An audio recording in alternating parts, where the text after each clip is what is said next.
Emma, thank you so much for coming back to talk to us about your latest short, Ma Mère et moi. Yes. So, do you just want to introduce this film and tell us a little bit about the concept and how you came to be working on the script? Yeah, so Ma Mère et moi in English is My Mother and I, and it's a film about a mother and a daughter. Our main character, her name is Case. She's 17 years old, and she wants to roam far away from home, but her mother doesn't seem so ready yet to let her go. So in light of the struggles in the relations of their close relationship, we follow their joint road because Case wants to go to Marseille to follow a language course there, but her mother, mother wants to keep her close because they're together, like they have a very symbiotic relationship. I think that's this film in a nutshell. And why I want to make this film is because I have quite a turbulent relationship with my mother. And I think at a certain point when you're young, it's so important to let each other go or to choose your own path, even if it's difficult for the relationship. So my mother really wants to keep me close to her, but I really want to break free because we're such different characters. And I really want to picture that particular moment. So that particular moment of how you take a distance from your parents. Yeah. Yeah. And so the script was written by Nina von Deal. Yes. So Nena is the writer of the film, and this film was made from a wild card. So I won 3 years ago. I won money for my graduation movie because I had like the best graduation movie at that time. So I got a fund from the film fund here to just do whatever I would like to do. So first of all, we started, this was with another writer. So just directly after school, I started to work on a film, but then we went into pre-production and I was like, no, this is not the film I want to make. We need to stop this process because it's just not me anymore and it's not good enough for me what I want to make now. It's not that the script was bad. It was a very nice script, but didn't fit me. And I was just 1 year behind, or like after school, I was like, fuck me, this is also bad because now I get a bad reputation. And but yeah, and so then I had this idea in mind of I wanted to make a film about my mom. And I thought that should be the perfect wild card because I can just do whatever I would like to make and there are no strings attached and I can try different things. I really wanted to make a film not in the Netherlands, so really want to make a film abroad. So it's like, okay, I'm going to put all those ingredients in the film. And then I started talking with Nena and I was like, okay, Nena, I have this money. I have this idea about a mother and a daughter on a trip. Let's make it. And then she was like, I also have a very hard relationship with my mom. So we really found each other there. And then we just started to write. And it was just an amazing process also to, we talked a lot about our history with our moms and the relationship. So yeah, super interesting. Well done you. It's incredibly brave, I think, so early in your career, like you said, to know what you want to make and to know that things aren't right for you. Did you find that like a real challenge, sort of, dropping something and starting something else, and you sort of got all that fear around it? Oh, I thought it was horrible. It was horrible for me to do because I had such a nice production company and my producers were so nice and everybody was doing such a good job. And there was a lot of research already being done and we started to cast. We were doing the casting and I was like, but this is just not what I want to make now. So yeah, I think at that moment I felt very shit, I have to say, but I'm so happy I made a choice because now I really think like I really have to follow my gut feeling. I think that's what I learned from it. Yeah. Because I had to change production company also. Because the production company I was working on, I worked on for the first script. They had a very big feature coming on. So they were like, we cannot produce it.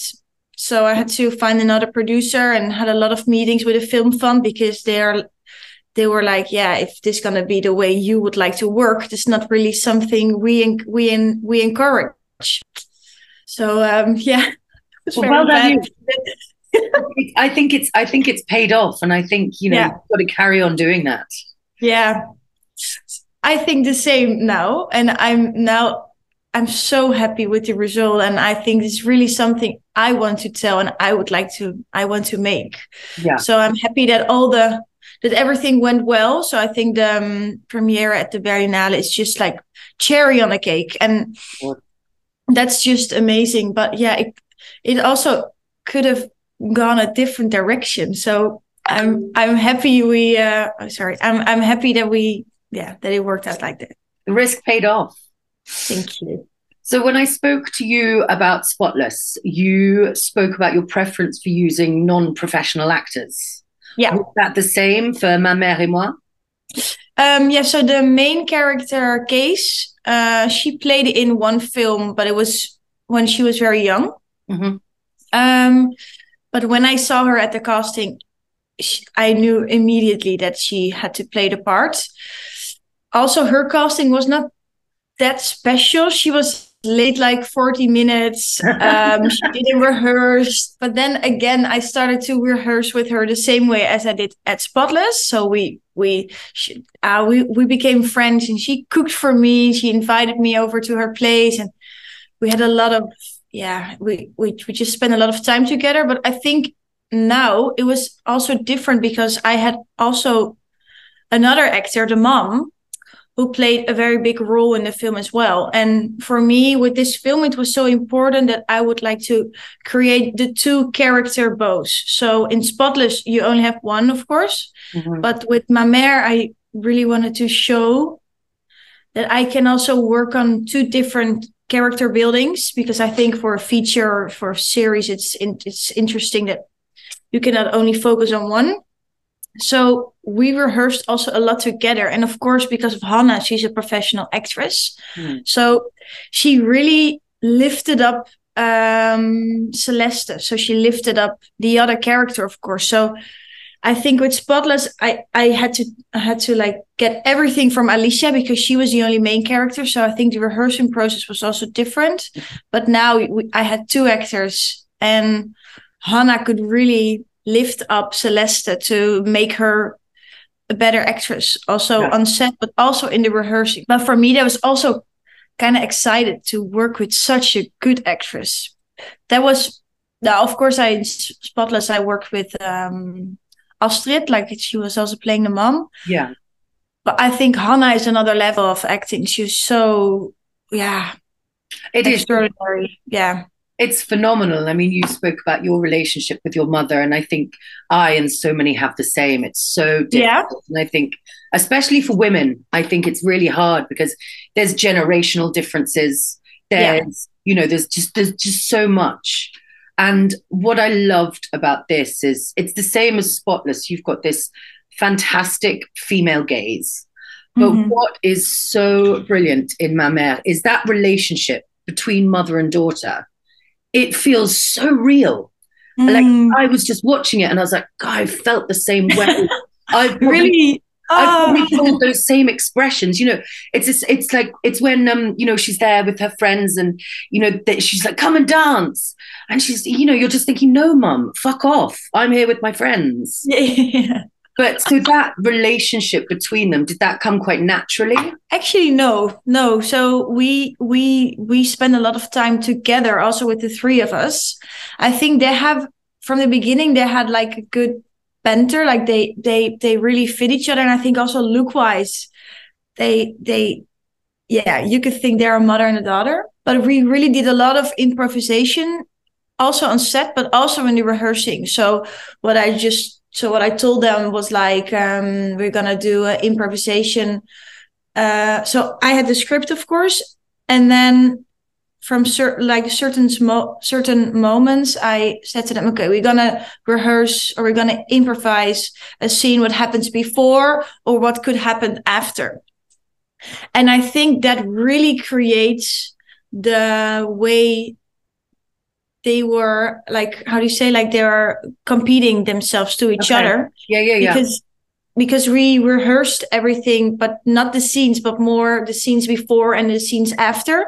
So I think because of the improvising, they really understood their characters and they really understood the relationship to each other.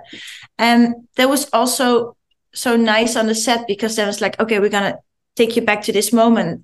And then they both felt really bad because of the way they had to play to each other, because they have to take on a distance. And yeah, of course they have to, like, Case was really betraying her mom, and Lois was kind of an annoying mom for Case. So I think that thin line, it really happens on a set. And I think it's also the edit, because we were really struggling in the edit, because sometimes Lois was just too nice, or Case was just too,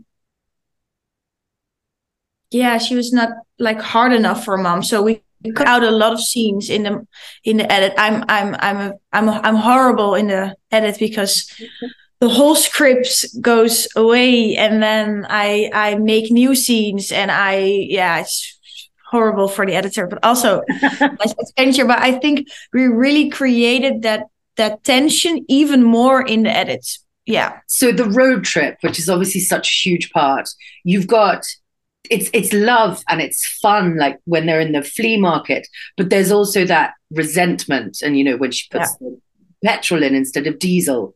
Were you guys all traveling together when you were filming on the road trip? Yeah, it was so nice. I think it was so hard because we didn't have any money, and I had a lot of expectations. And then we had 6 shooting days. Okay. And we've been on the road for 10 days or 11. So first of all, we had the interior shots. We shot it all in the Netherlands. Also the interior campus, like the interior in Marseille, we shot it here. And then we went to Belgium. So we had the first part of the trip. So we've been traveling with cars, with like a whole... with a lot of cars. We went to Belgium, and then we improvised a lot there, because I really wanted to have it so real. So the brocante is all improvised. Like the flea marker salad, it's improvised. I really wanted to feel very like a documentary. Yeah. But it's so nice, because I think we were with 12 crew members. Super, super, super small, with no light, only natural light. And that was such an adventure. But then from Belgium, we took a plane to Marseille, and then part of the crew, they drove.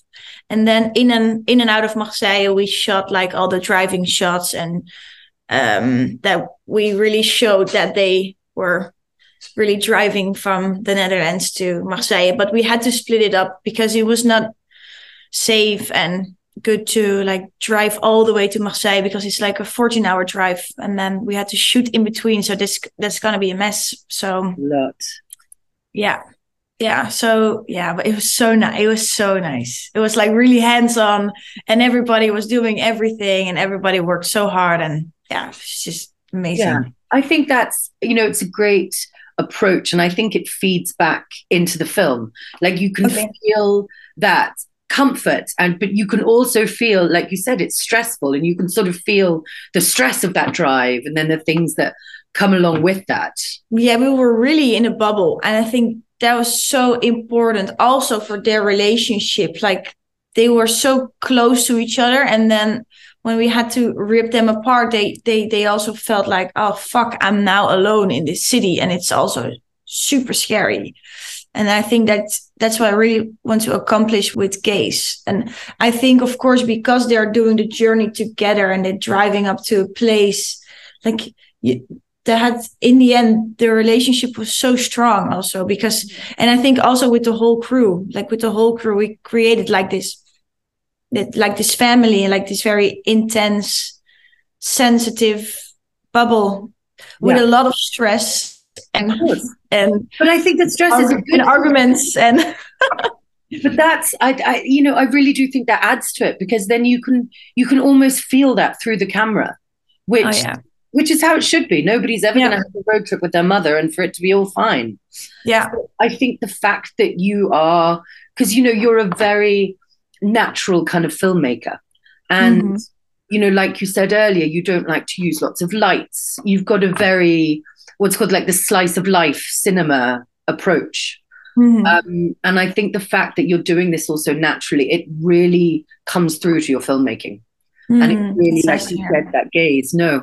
And when you said, you know, earlier about it being very hard for them to separate, when you see Case just walking through Marseille, obviously she's so happy. She's in this new city, Yeah. there's a future ahead of her, but there's a bit of heartbreak there. Yeah.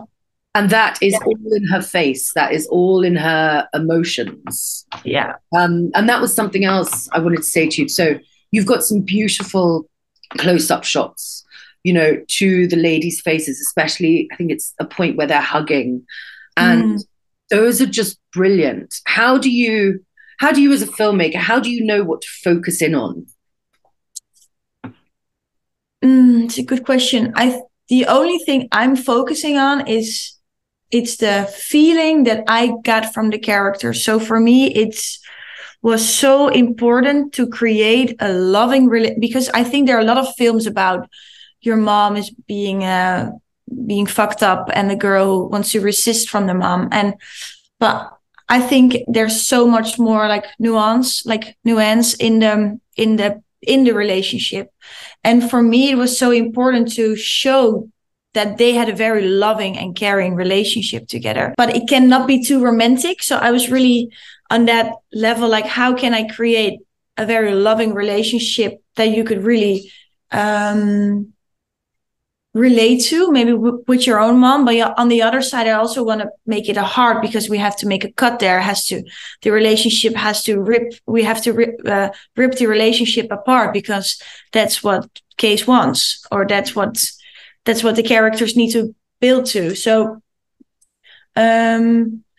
I think the slow motion shots and the dancing part, I think that scene is, for me, is really how the relationship between them is. Like, Case is of course embarrassed and Lois taking the stage, but in the end they come together because they love each other. And I think in every relationship between a mom and a daughter, there are a lot of irritations and a lot of things you really don't get, but on the end of the line, whatever happens, you love your mom because you just came out of your mom, and You're always going to be connected, whatever happens. yeah, you're always going to be connected and maybe with one person you really don't see each other anymore. But for me, it was just important to really show that they really love each other, and that. So what I do in camera work and everything, I really forget the world around them. So I'm really trying to focus only on them and on close-up. So what you also see in my edit is that I have shots from a lot of different angles. Like, I do it on a 50 and do it on a 25 and maybe on a 12 or something. But in the edit, I always end up with the 40 millimeters or 50 millimeter shots, because I think that's how you can really put them in a box and really show their world. And I think if you give them too much space, also for the watcher, you're gonna have a look at maybe that man who's walking there, or why is this car parked so weird, or so I really try to not to use a lot of wide shots, because I think it's you get out of the focus of the story. Yeah. So there are quite some scenes that I deleted, and also some very nice wide shots I try to just not put it in, because it's just it's too much an establishment of the scene, and I don't think you need it, because you're really gonna explain the watch, like, okay, now we're gonna going into this scene, and I think you just have to get a feeling of the scene. And so it's a very long answer, but no, it's brilliant. It's you're right, and that I think comes across, because your films, they're very absorbing. Like, you're watching the characters, you're watching their plight, you're watching all of the emotions that they're going through. So yeah, your camera work and the fact that you said in your edit that you are drawn always to Yeah. those shots, that works well. It really does. And so you Thank you. spoke about how detailed you are in the edit. How long Mhm. did that process take then for you to come to the final product? We had 2 weeks in the beginning. So it's a short film. So with Spotless, we had 2 weeks, and that was more than enough. And now I had 2 weeks, and then in the second week, I was like, it's not enough. It's not enough, because this relationship, it's so subtle. It's so subtle, and you have to understand Case, but you also have to understand the mom. So it was a very big puzzle. So we had another week. So we had the third week, and then we had an edit lock, and then I had 2 weeks off too. I was like, I need to detach a little bit from this movie because I'm getting fucked. So I really wanted to. I had to take a break, and then during that break, I was like, no, it's not good. I need to replace some shots for closer shots. Because I watched the edit, I was like, no, there are too much wide shots in it. Why do I choose for a wide shot here? It's not important. So we went back to the edit. And we had another 2 days, I think. And we took all the wide shots out again. And then we replaced them for closer shots. And then even in the sound design, I still had some things I want to adjust. So we went back to the edit again. And my editor was like, oh my God. But I think in the end, she also appreciated that I'm really going, so that I'm really like pushing it to the limits. But it's on that moment, it's not so nice for the whole team. But I think in the end, it will pay off. But I think it's not that I'm insecure or something, but sometimes you just see things different, right? When you take a break. And I think that's also sometimes so hard about the post-production process, because everything is like so in steps. So first you have the edit, then you have the sound, and of course you can always go back, but it always feels like a hustle. And so I'm trying to, or maybe it's the thing I learned from the next film. You can like do it a bit more like close to each other, or do it next to each other instead of seeing it like different phases. Okay. But yeah, that's just me being impatient and just But I think it's good, and I think it goes back to when we started talking that you were working on a film and you decided it wasn't right for you. Like know your own mind, the work that you want to produce, and that shows. So stick to your guns. Yeah, stick to my guns. Back out. Yeah, I will. Yeah. So what else are you working on? When we last spoke, you were developing a feature film about addiction. How's that going? Yeah, so I'm still working on that right now. So we're working on like the first big draft now. But I found out, I have to say, because I did a lot of research. So we made like a first draft. And then when I read it, I was like, it's not personal enough. I really need to put something very personal from me as a teenager in the film. So I'm in that research now. So it's kind of it's nice. It's also super confronting. But I think it's super important to really tell my story.